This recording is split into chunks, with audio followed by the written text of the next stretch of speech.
This is episode 99 of The Variety Artist. This is John Abrams, your host and that guy that interviews successful variety artists from around the world every single week. People all over the world are getting daily inspiration from the sayings of the Variety Artist guests. You too can get your favorite sayings from your favorite guests on t-shirts, coffee, and tea mugs, sweatshirts, and more. There's Steve Trash's now famous saying, "Be so unique that they have to ask for you." And Andy Banani's, "If you're working with people you love, they're going to love you." And so many more. Collect them all. Just pop into the Variety Artist shop at thevarietyartist.com/shop and get yours right after the show. All right, on to the show. What if you could put both your legs behind your head? What if you could take one of your arms and wrap it completely around your head? What if you had all the skills of a magician and all the flexibility of a contortionist? Would you just use this to make people laugh, or would you make a career out of it? Well, my guest today can do all that. Let's find out what he did. Have fun. Fun fact number 323. John is a Mexican food freak. Welcome to The Variety Artist, providing aspiring artists and entertainers with in-depth discussions from top performers from all over the world. So get ready to book some gigs, make some money, and have some fun with your host, John Abrams. You've seen him crawl out of a suitcase and crawl through a toilet seat and tennis racket on America's Got Talent. He cut the cheese on Penn and Teller's Fool Us. He took off his underwear without removing his pants on The Late Show with James Corden. Variety artist, I give you Jonathan Burns. Thank you. How's it going, Jonathan? Everything's great. How are you? I'm doing good. So you're just back from traveling a bit? Yeah, I was on the road this past week. I had some theater shows, but also a lot of shows at different colleges around the country, and I'm back. Yeah, now you get to sleep in your own bed for a change, huh? Yes, that's always nice.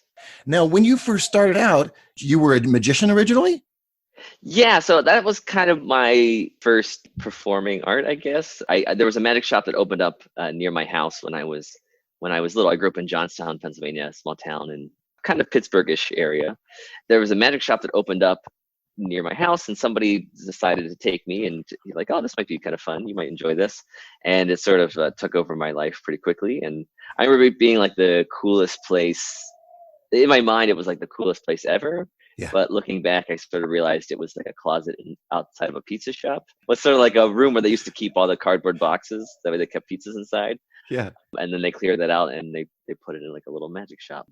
Yeah, that was sort of my first love. And after doing some magic tricks and showing off to friends, someone invited me to do a birthday party. My life's never been the same since. Now, when did you find out you were well, you probably knew you were bendy before. When did you find out you could make a living being bendy?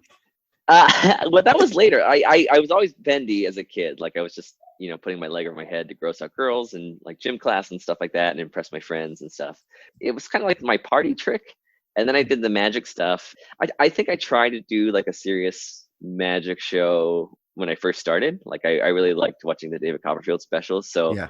I kind of wanted to be him for a while. And then I realized when the audience was laughing at me, when I was trying to take it serious, like I realized, oh, comedy might be more my thing.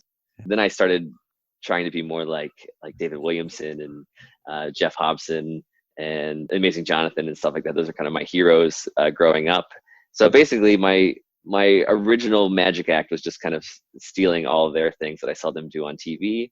Eventually I realized, oh, I can't do someone else's act. I gotta figure this out for myself. Oh, your journey is the same as a lot of other people's. I think we're all inspired by certain people, and at the very beginning we end up copying them because that's what we see and that's what we do. We say, I want to be like him, but I am not like him. I'm not like David Copperfield.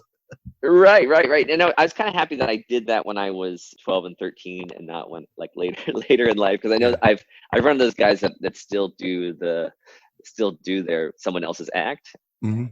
I lost interest in that and wanted to kind of create my own things. Thinking back on it now, I didn't have this in mind when I was that age, but looking back, I realized it's sort of like copying.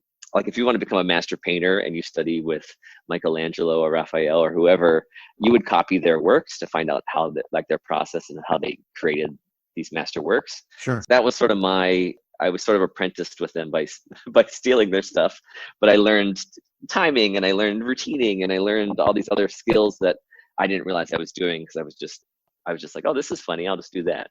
Yeah. Well, I watched a number of your videos, from the Letterman video all the Yeah. way through the Fool Us and the AGT videos. Wow, nice. Your character changed dramatically from those early Letterman ones to later on. Sure. Was that intentional or kind of organic over the years? I mean, you could kind of explain it a little bit, but My stage character, it's me, but like that guy can't exist in real life.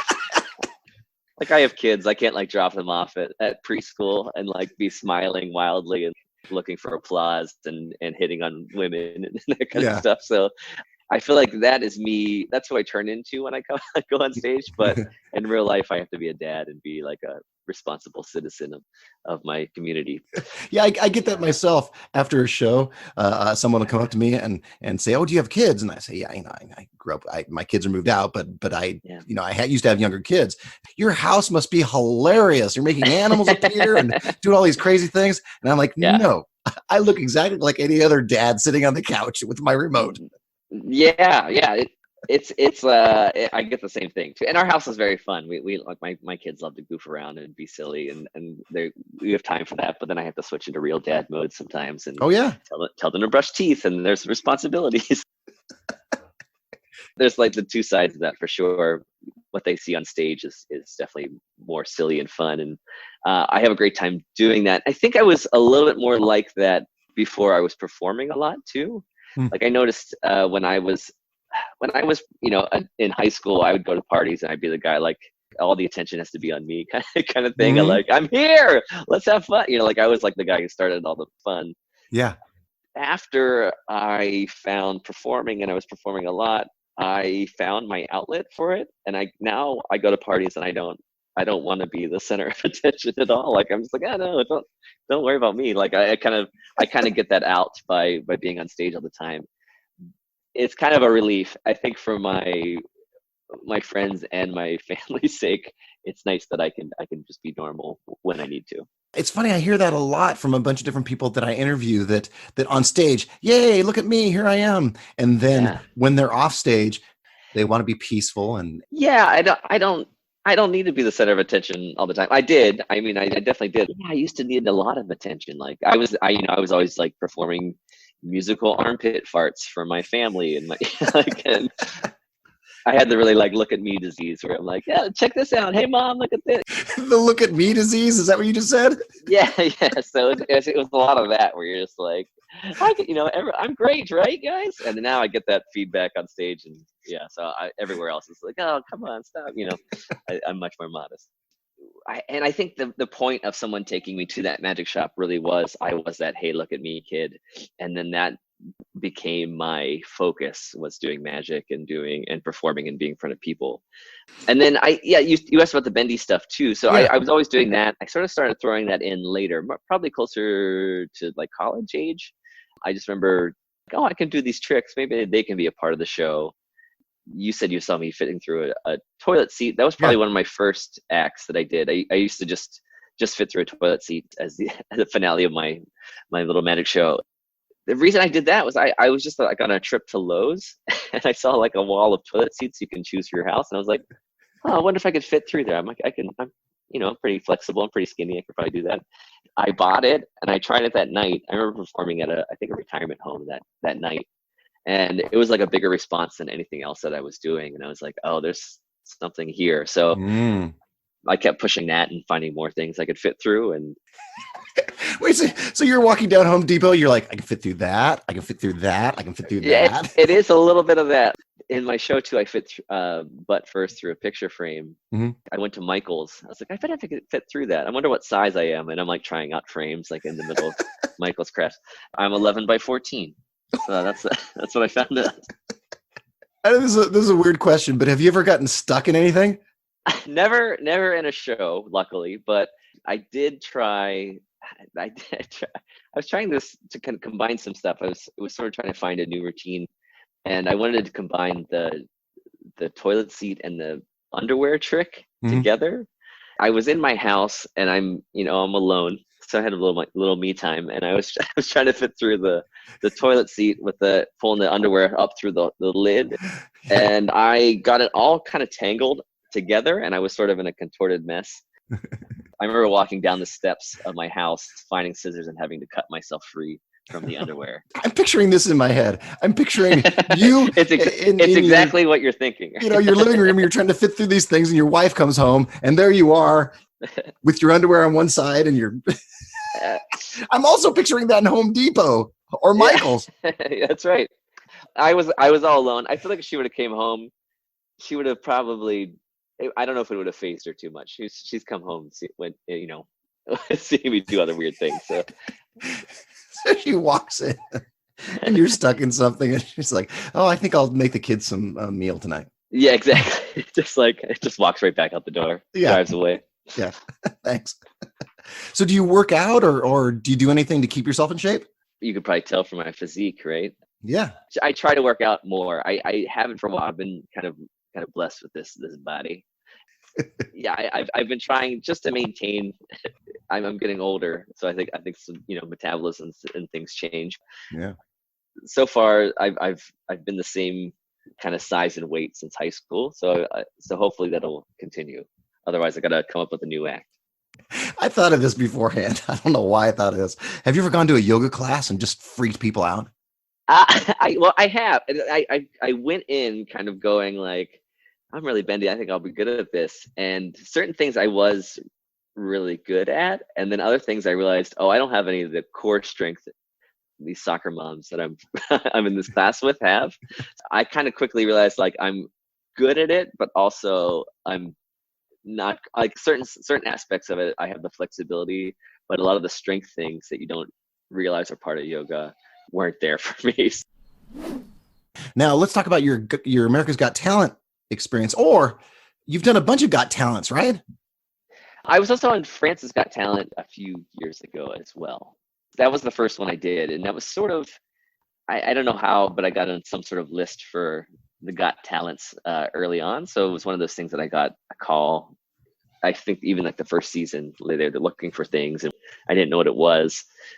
Yeah, every year it seemed like I got the call, and I was like, I don't know. Like I wasn't sure. Like I just had friends who had gone through the experience with varying degrees of success. Yep, me too. People who've gone on and have only been on for 2 seconds, or they've gone out and done the audition and it never airs, or people who've actually gone on and have been a finalist or whatever. So I was kind of cautious about it. So that was sort of my idea of doing France's Got Talent first. Was sort of like, I can dip my toe in the Got Talent thing without, like, if it goes horribly wrong, no one has to see it, kind of thing. Right. Nobody in America will see it. Yeah, exactly. So I was kind of like, I feel like I was kind of sort of a little safe. Like it was just kind of a distance thing that I was like, I'll try this and see what happens. I don't speak French, so that was like another aspect of it that concerned me. But I was like, I'm just gonna go for it and see what happens, because the routine I had in mind was to music. It was very visual, so I'm like, I don't have to talk much with them. Going there, I was just trying to do some thinking of how the language barrier, like how that was all going to work, how I was going to make that happen. So I talked to the producers for the show, and I said, this is my idea. I'm going to crawl out of this, like I'm going to come on stage, I'm going to crawl out of a suitcase. Yeah. I'm going to do my act. At the end, I'm going to crawl back in the suitcase while the judges talk to me. I can just give hand gestures, whatever they say. I'll just like thumbs up, okay, whatever it'd be like. Just different hand, like one hand coming out of the suitcase doing everything. Yeah. They were like, we love it. No one's ever done that. Really funny. I was like, oh, great. Made me feel good. Like I'm like, all right, we'll do this. So I do the act. Goes well, better than I thought it would. And then about to crawl back in the suitcase at the end, and a stagehand comes over with a microphone, and he's like, they want to talk to you. And I grabbed the microphone and was like, bonjour, everybody. Here I am. So then I had to talk to them, and in the taping, we ended up doing like a mix of French and English, and I knew bonjour, I knew merci, like that was about it. So yeah. If you watch the taping of it now, it just cuts to them speaking French to me and me just saying merci a bunch of times. You with this puzzled look on your face. Yeah, well, it kind of fits my act. What made you decide to say, okay, well, I'll do America's Got Talent? It was again talking to some friends who have done it. One friend who did well with it, and he's like, just do it, go for it. Like, whatever. Like he was real nonchalant about it, where I was kind of keeping it as this like big thing in my head. I was like, all right, I'll do it. Like we'll see what happens. It's one of those things you don't really understand, I feel like, till you're there, until you go kind of through the process of it. Because if you watch it on TV, you only see the 4 minutes that the person's on stage doing their act and talking to the judges, and that's about it. You might see some background stuff. It's not very much. So once you're kind of there, kind of understanding the whole, there's a big machine happening. There's hundreds of people working behind the scenes, and yeah, you kind of see it from a different way, and then you walk out on stage and you're like, oh, this is different. I'm looking at the judges. I'm usually seeing this way on my TV. Like, so I think that there was a lot of that kind of stuff that I didn't understand till I was there, until I was doing it. My first audition, like with them, went really well. I was really happy with how everything came out. And the second time, they did not like what I presented. Oh, great. Yeah, I don't know. It's a hard show. And you try to analyze it and try to figure it out, but you kind of don't know what it's going to be like till you get there. It kind of flashes by really fast, and it sort of feels out of body experience. Mm-hmm. Which is how I felt when I did Letterman. I did that with my friend Mark Hayward. We had come up with this act where I hold a book of matches in my teeth, and he lights them with a yo-yo. Yeah. Which we did for a show that we did in New York. Mark had been on the show before with Stupid Human Tricks on Letterman. They reached out to him just to see if he had any ideas. And he's like, well, I did this thing with my friend where we light a book of matches in his teeth. And they were like, great, send us a video. So we sent him a video, and then a few months later, we were on the show doing it, which was really wild, because Letterman was such a huge hero of mine growing up. Mine too. So like my brother and I just remember in summers we could stay up later, and we'd always watch him every night, and then we'd be doing jokes, like Letterman jokes, back and forth, and little bits that he was doing on the show or whatever, like were sort of like our secret humor language around the house. Yeah, that was a big deal back then. That and Saturday Night Live, you'd stay up late, and your parents would let you stay up late just for those specific things, and so it was kind of a sneaky little thing that we did. Yeah.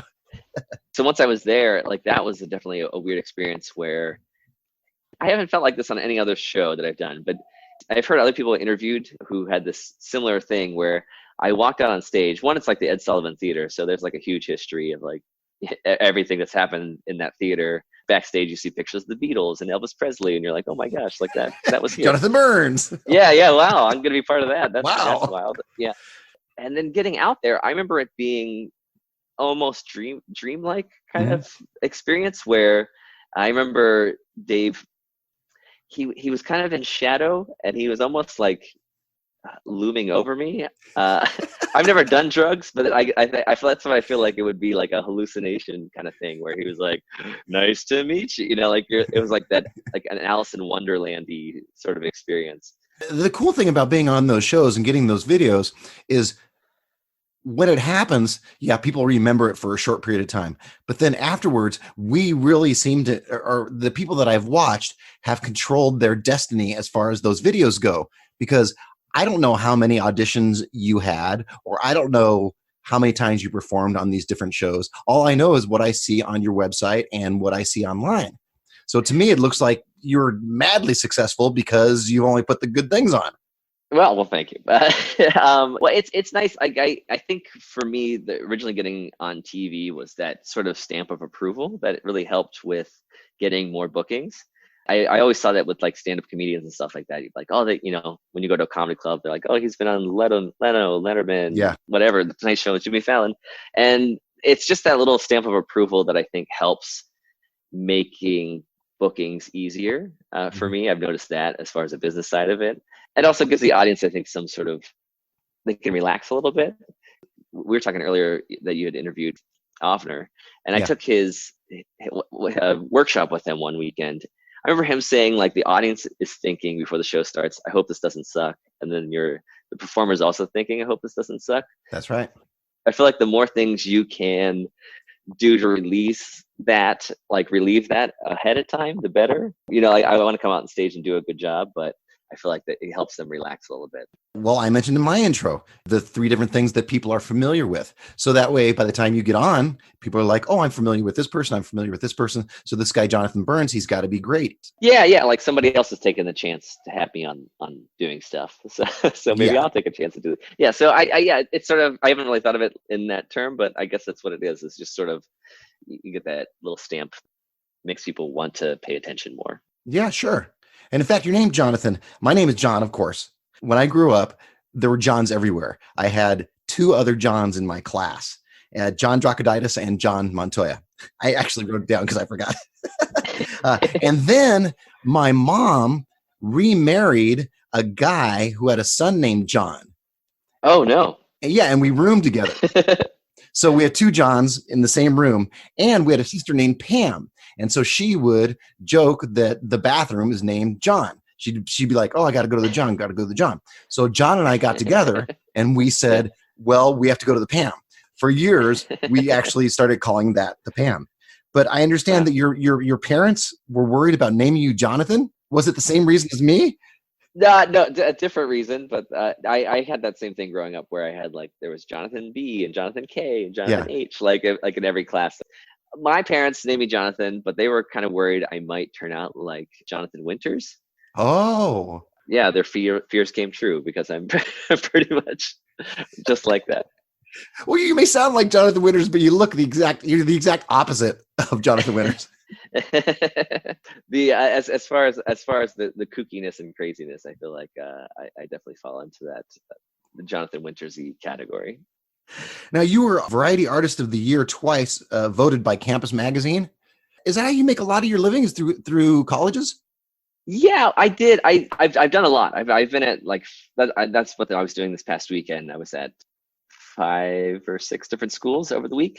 I've done a lot of them over the years. When I first graduated from college, I didn't know how to get an agent or do anything like that. Yeah. So I had some friends who were in the market, and I just started my own agency because I didn't know how to do that. So I took a loan from my grandmother and I started doing these college booking conferences. So that was kind of my first step, I guess, into a market for my show. I was the same age as a lot of the students at the time, and I've done a lot of shows on my campus that were successful. Maybe this would work well on other campuses. Did you open up the magazine and go, look, it's me? Yeah, I was very, it was exciting, to be on the magazine and get a little plaque and stuff like that. Yeah, it was sort of a nice thing. Again, another stamp of approval to put on promotional things and hopefully get more people to take notice. So do you have a good horror story for us, a good performing horror story for us, either from colleges or theaters or wherever you performed? There's been plenty of things that have happened on the road. I know recently I was doing a show. There's a big retirement community that's near my house. So usually I'm not working near home, but this is 5 minutes from where I live. I was really excited to get the booking just because it's nearby. The retirement home, they were having a grandchildren day. And they invited me to come and perform, and it was going to be the grandparents with their grandchildren. It's like, okay, that's fine. I can kind of do stuff for both sides and keep the whole age range happy. I got there and I told the woman, I'd love everyone to sit together because I find when you put all the kids up front and everyone's separate, it becomes 2 different shows. Like there's people in the back who are doing their own thing, and the kids are all kind of turning into Lord of the Flies in the front. Right. So she said, no problem. We'll keep everyone together. It's going to be great. I said, awesome. That's fantastic. I'm going to go set up, get ready, and I'll come back out here. So I went back, got changed, got ready, set up everything. We start the show. I noticed some kids are sitting up front. Oh, no. I didn't say anything. I'm like, okay, it'll be fine. There's only 2 or 3. And then throughout the show, more and more kids come to the front. It's a different dynamic than when it's a family, because your parents can yell at you, but your grandparents yelling at you is another separation. By the end of the show, every kid was up front, and there's grandparents all through the back, most of them sleeping. A sleeping ovation. Yeah, so people were nodding off. Kids are getting closer and closer to the stage. I never yell at the children, but I'm starting to, you can only do so many heckler lines on them and be so clever with them. Yeah. I finally get through like the show. I'm about to do the last routine, which involves me crawling through the toilet seat. Mm-hmm. So I start to crawl through the toilet seat, and at one point I do this thing with my arm where I pull it over my head, pull it down, and sort of run around and wiggle it over my head wildly throughout the audience. And I run through the crowd. I run past the kids. They're freaking out. Some of the grandparents wake up. They wake up. Who's this crazy person running around with a toilet? So I run out of the room, and I'm going to run back inside and then go back on stage and finish this routine. By the time I run out of the audience, all the kids have gone on stage and grabbed all my props. They've collected everything that they can find. And I have, I use a wide mix of objects, transformers and cards and cheese and all this kind of stuff was like all over the stage. So I get back inside. They start just throwing all that stuff at me. Oh no. Again, there's grandparents aren't stopping this. Most of them aren't even paying attention or aware of what's happening. So the last part of that routine is I remove my underwear without taking my pants off. Yeah. Which is very silly. So I do that. I throw it at the kids. They finally stop throwing stuff at me and run and flee. And I walk out the room, and I had to hide in a closet until everyone had left because I was so embarrassed and two just like I didn't know what was about to happen in there because it turned into chaos like I've never seen in my entire life. All right, we're gonna do some fan questions. You want some fan questions, my friend? Sure. This is questions about fans, right? No, actually, they're questions of your fans. Oh my goodness. Okay. Every time I interview somebody new, I put on my Facebook group that you can ask questions of my guests, and I'll do my best to ask them the questions. So here we are. Great. All right. You may know some of these people. Matt Baker. Do you know Matt? I do know Matt Baker. Who has the Matt Baker Comedy Stunt Show and is half of the Odd and Offbeat podcast asks. Now, this has got to be a private joke because I have no idea what this means. Pizza and water? I don't know what that means either. Oh, you don't know what that means? It's so inside that I'm not even aware of what it means. Okay. I'm going to leave that in, I guess. I enjoy both pizza and water. I have no idea what that means. Okay. I'm going to have to ask him about that. Yeah. What exactly did you mean, Matt? All right, I'm sure I'll get a message after he listens to this. All right. Conrad Cologne, a terrific magician out of New Jersey, asks, what advice would he give someone interested in entering the college market?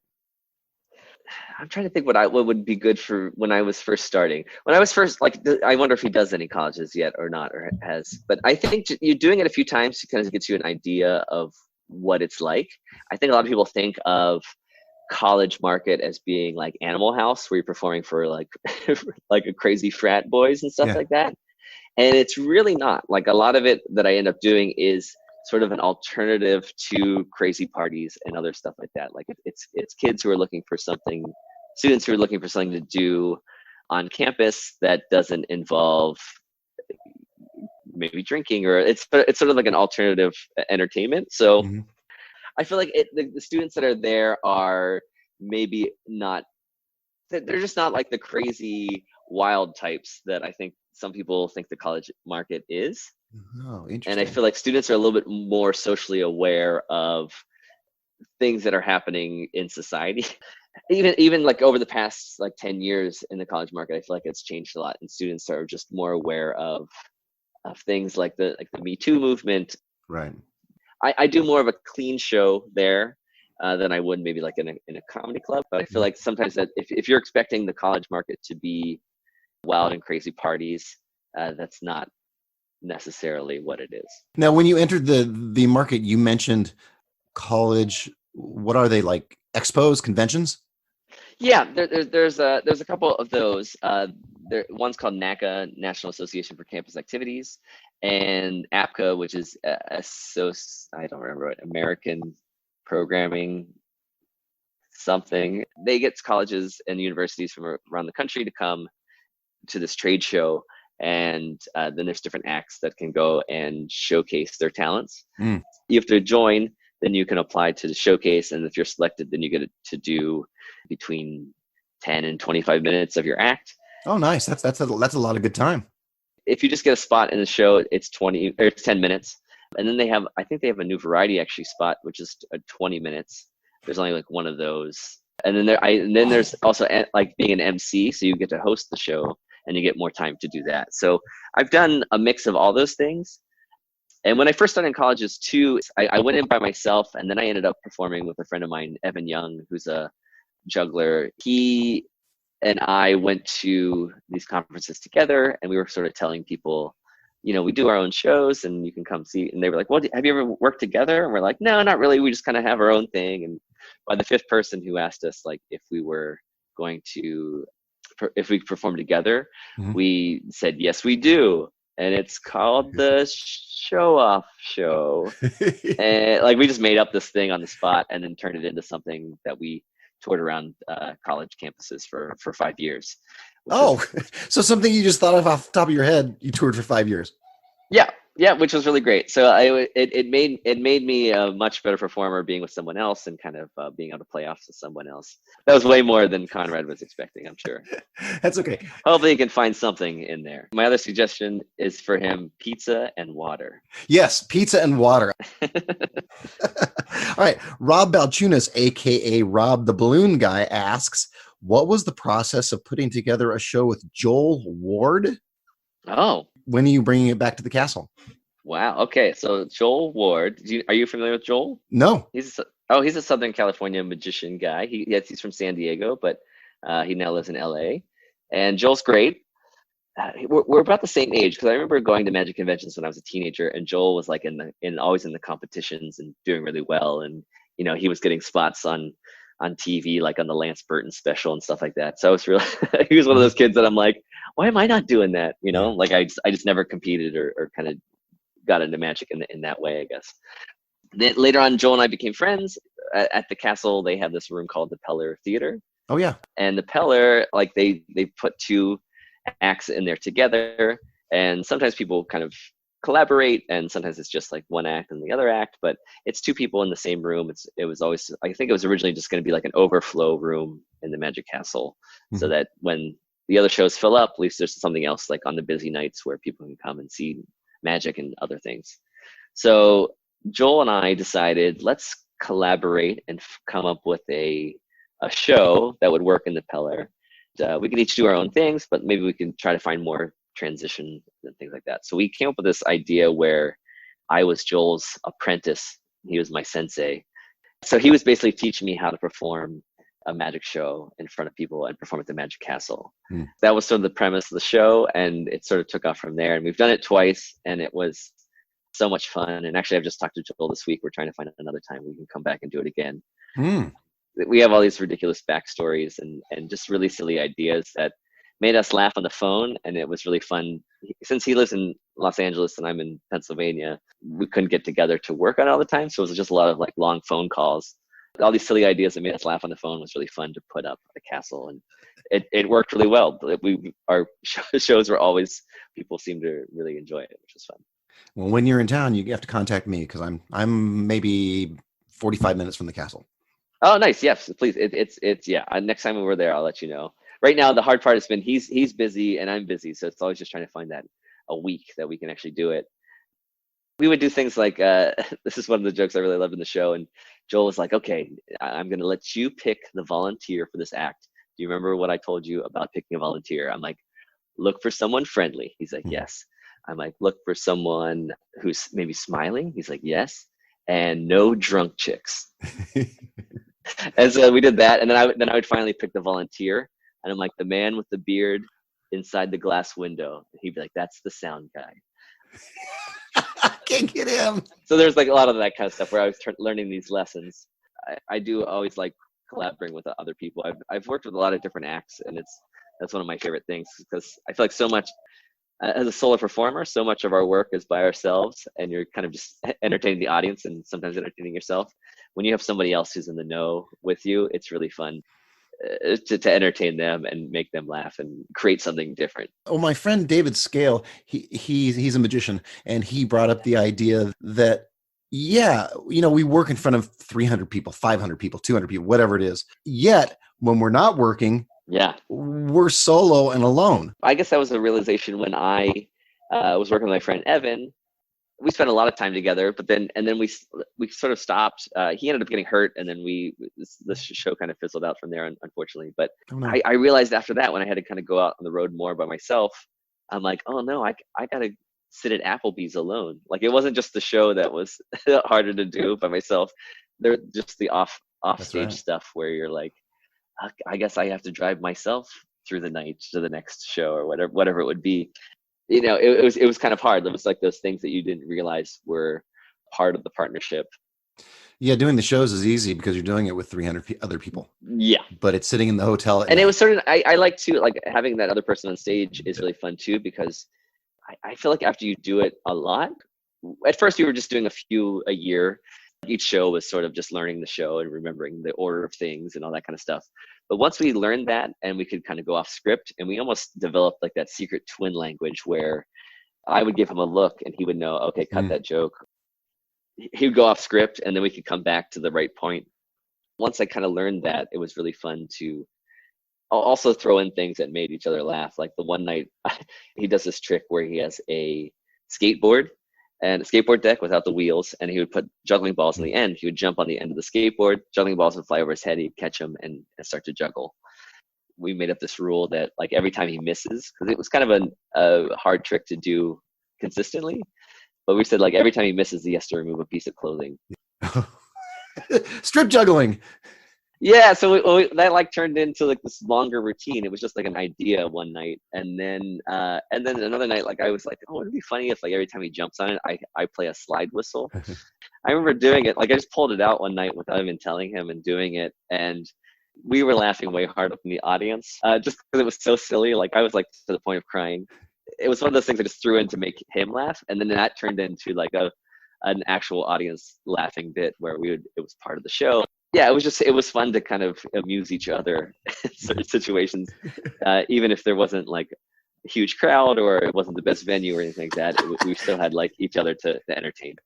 So when you leave, you're like, well, I thought you were funny. No, I thought you were funny.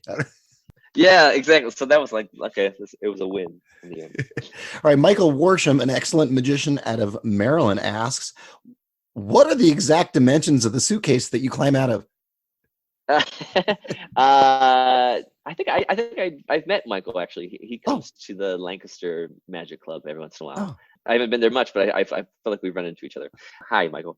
The suitcase is, I think it's 29 by, what is it? 29 by 18 by 11, I think. Oh, I'm pretty sure that's what it is. I'm working on an act for a corporate event I have coming up where I'm crawling out of a box, like a cardboard box. Yeah. So I've been doing my research of what size box I can fit into and how that will work. It's that's another one that it took me a while to find the right suitcases that work for that. Yeah. I actually have a large pile of broken suitcases in my garage right now. Oh. Much to my wife doesn't love that. She reminds me of the pile every once in a while when I buy a new one, but I use them for parts. But yeah, it does. It's kind of hard because I'm really hard on them because there's people wheeling me out in a suitcase. Yeah. I'm really tough on them, but I think that's what it is. I think it's like a 29-inch spinning suitcase from ebags.com. There's a cheap plug for you. They won't pay me anything for that, right. But Now, those are all the fan questions I have. Do you have some advice for beginner or pro? My advice would be, if you are like, I think if you're a beginner, for sure, like if you're kind of worried about it or thinking about it a lot, just try it. I think that was a big part of me doing it as well. It's like I just sort of said yes when someone asked me if I would do that first birthday party show. I was like, okay. Yeah. And then people kept asking. It wasn't me really pursuing it early on. I just sort of said yes and jumped into it. I think that was the biggest step. And even like later in life, I wanted to do stand-up comedy for a long time. And I was really worried about it. Like I did comedy in my act and I got laughs and things like that, but it was always with props and things. And I always kind of held stand-up in a different category than that. It was just me standing up there with a microphone and not being able to hide behind toilet seats and bananas and apples and whatever else I was using. So I was real scared about it. And then I just signed up for an open mic and I wrote jokes and I went up and did it, and I realized that the hardest part of starting stand-up comedy is getting comfortable on stage. Mm-hmm. And I had already done that through performing, and I'm comfortable in front of people, and I know how to use a microphone and stuff like that. So where I noticed like the other open mic people were just learning how to take the microphone out of the stand or adjust it, or just, you know, say hello and remember what they were going to say. Yeah. So a lot of those skills kind of came from performing already. So once I was up there, I was like, oh, I kind of, not that it was easy, because it's still very hard, but that made it much easier. I was like, I just kind of had already built up those skills just from doing it a lot. So I think the more you do it, the better you get at it. So that's what I would say for a beginner. Street performing has been a big part of my career, where in Baltimore at the Inner Harbor, they have like an amphitheater there, and they have like a street performing program where it's performers can come and they get time slots and they get to do their act and then pass the hat and make money and stuff like that. Mm-hmm. I went and auditioned. I got in, which was great.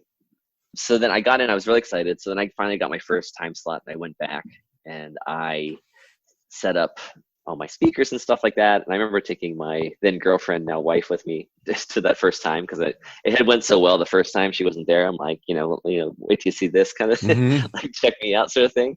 We went and got set up. I then struggled for 3 hours. Oh no. I made less money than it cost to park. Oh no. And then we're packing up. My wife, Lauren, at the time girlfriend, she's like, well, at least we don't have to do that again. And I was like, you know what? I got to come back and figure this out. So there was something in me, like, even though it's going to be uncomfortable, I need to stick with it and figure out how to make it work. Yeah. Well, thank goodness you made that decision to go back and street perform, because otherwise you may not have the career that you have today. Huh?